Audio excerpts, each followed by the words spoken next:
HGE na EBS hari hatangajwe byinshi imbere y'umukino guhera mu bafana kugeza mu bakinyi bose bati turabatsinda. EBS bati amanota 3 na yacu, HGE bati amanota 3 na yacu.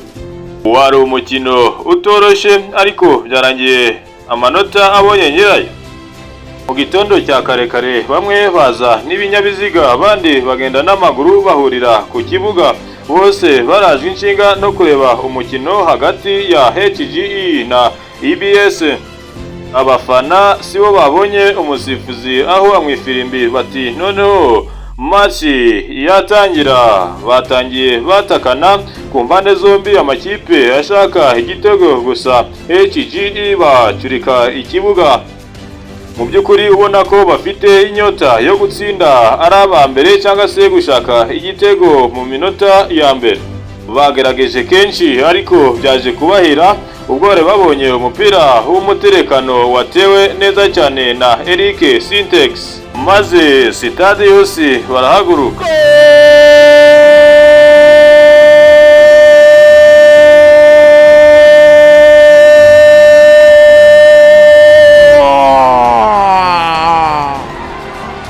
Abakinyi ba HGE ntibarekeye aho, bakomeje gushaka igitego cya kabiri ndetse na EBS ikomeza gushaka uburyo yakwishura, gusa biranga. Igitego cya kabiri ku ruhande rwa HGE cyaje kujamo nanone ku mupira w'umuterekano wari ubonetse, maze utegwa neza na Bukayo Zakayo Yinka Timikas. Umupira uzamura ushyira ku kirenge cya Xavier maze awurambika mu izamu.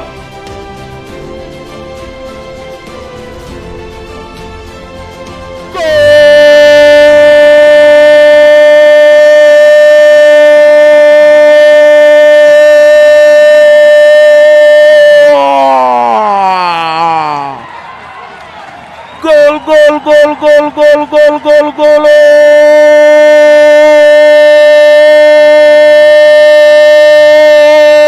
Igitego cya kabiri nacyo kiba kiranyoye, abafana bakomeza gufana ndetse n'abakinyi bakomeza gukina bashaka ibindi bitego, ariko ntibyabakundira. Igice cya mbere kiza kurangira ari 2-0.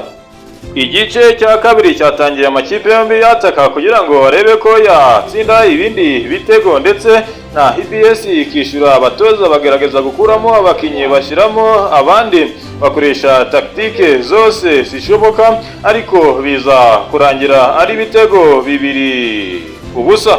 Ngayo nguko rero umukino waje kurangira ari ibitego 2 bya HGE ku busa bwa EBS, ariko mu mukino hagati ndetse na nyuma yaho hari udusha twagaragaye mu mukino, aho uyu mufana wifotozanyije n'umudefanseri witwa Oscar yatubwiye ko yagenze ibirometero byinshi nyuma yo kumva ko ikipe ya HGE izakina, ndetse ngo hatahanye akanyamuneza. Yaje kugaragaza ndetse n'ibyifuzo byo kuba yakifotozanya n'abakinyi bagiye batandukanye, ndetse uyu mugabo witwa Oscar haza kumwemerera amuhereza pick. Nje nitwa Jean Damol. Kugenda udakoze subscribe nawe urabizi ni kosa. See you again.